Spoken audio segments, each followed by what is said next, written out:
Assalamualaikum warahmatullahi wabarakatuh. Hari ini kembali dengan mata kuliah Teknologi Web Service, kita masuk ke pertemuan minggu keempat. Di pertemuan minggu keempat ini kita akan membahas tentang RESTful Web Service. Nah, apa itu RESTful Web Service? Oke, akan kita bahas di pertemuan minggu keempat ini.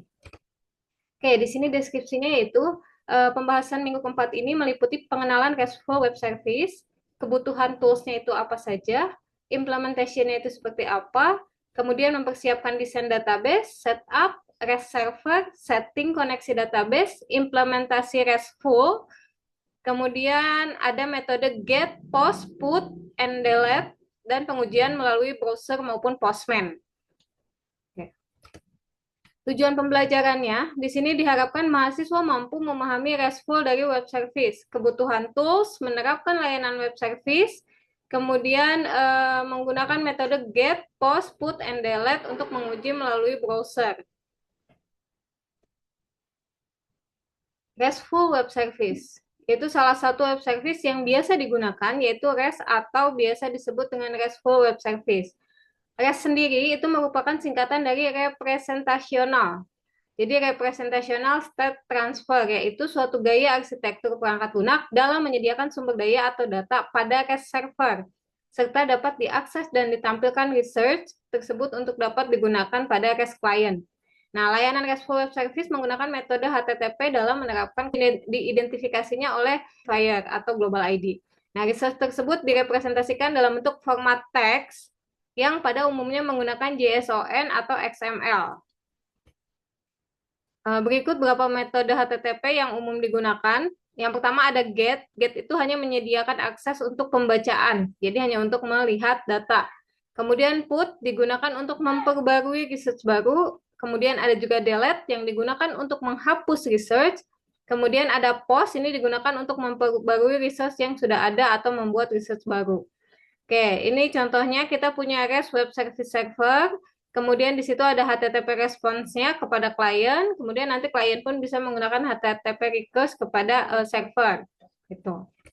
Kebutuhan tools-nya di sini dalam implementasi si RESTful Web Service dibutuhkan sudah pasti yang pertama untuk database-nya kita bisa menggunakan XAMPP sebagai web server. Nanti untuk SQL-nya bisa kita gunakan dari situ.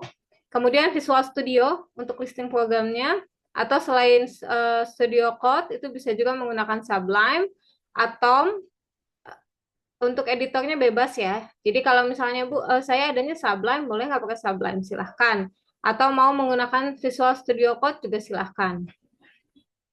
Yang pasti dua software ini sebenarnya sudah pernah terinstall atau digunakan pada semester 2 dan semester 3. Jadi seharusnya memang sudah ada.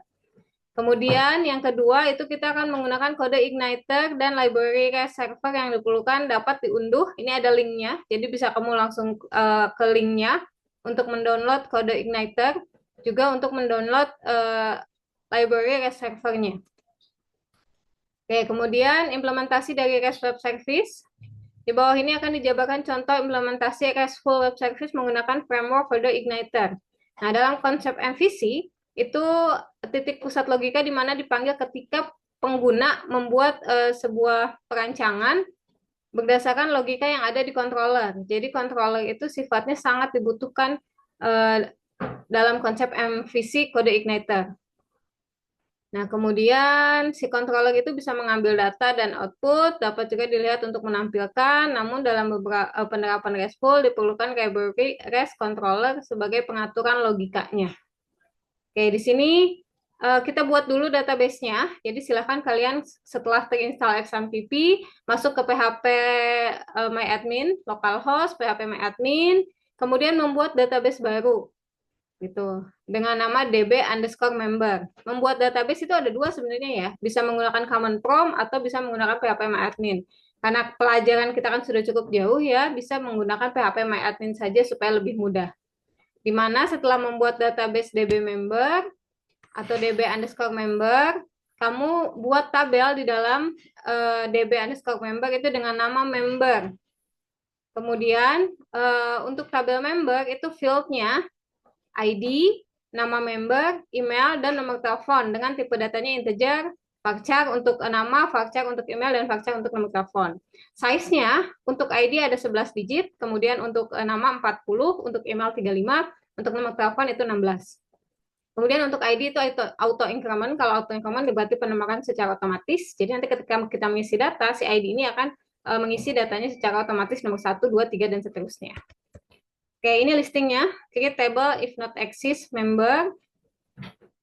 ID-nya itu integer, tidak boleh kosong, dan auto increment.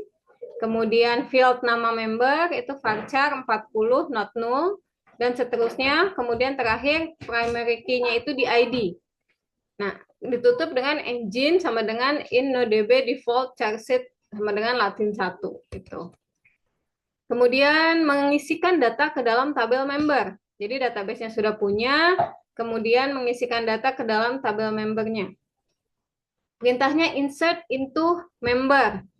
Nama membernya, email, nomor telepon, kemudian value-nya itu apa. Jadi field-nya itu nama member, email, sama nomor telepon. ID tidak perlu karena dia akan melakukan pengisian secara otomatis. Value itu berarti nilainya, nilai yang akan diinput ke dalam field tersebut. Itu ada tiwi@gmail.com, kemudian nomor handphonenya berapa, Hana, dan Musdalifah. Jadi kita akan memasukkan 3 data ke dalam tabel tersebut.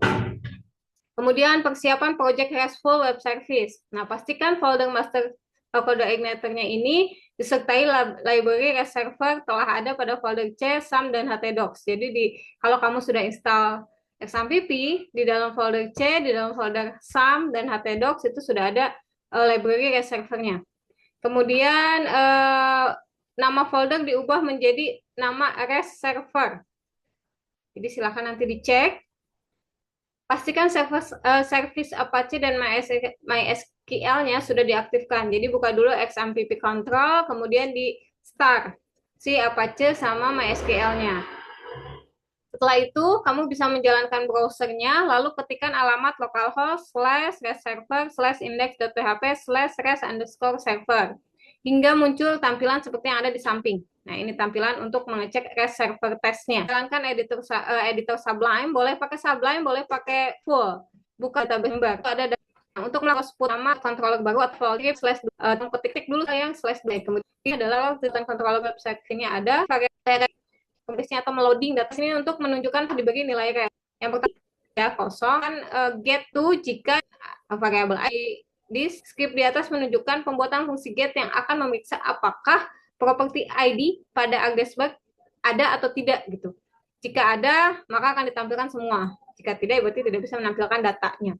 Nah, di sini ketika tidak ada properti ID pada address-bar, maka tampilannya ini akan seperti ini. Tetapi ketika kita lainnya seperti ini. Jadi kalau ID 2 berarti menampilkan data yang kedua. Di sini contohnya ID 2 itu adalah nama membernya Hana Putri. Itu ya, Hana Putri ini ada di data yang kedua. Kalau misalnya tidak menggunakan keterangan ID-nya, implement metode post. Nah, di sini membuka controller yang tadi sudah dibuat, rest_member.php.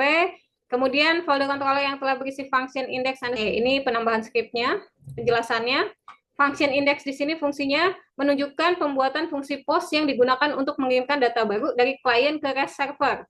Nah, pada kasus di atas, function index underscore post tabel member dengan atribut ID. Nama member data tadi.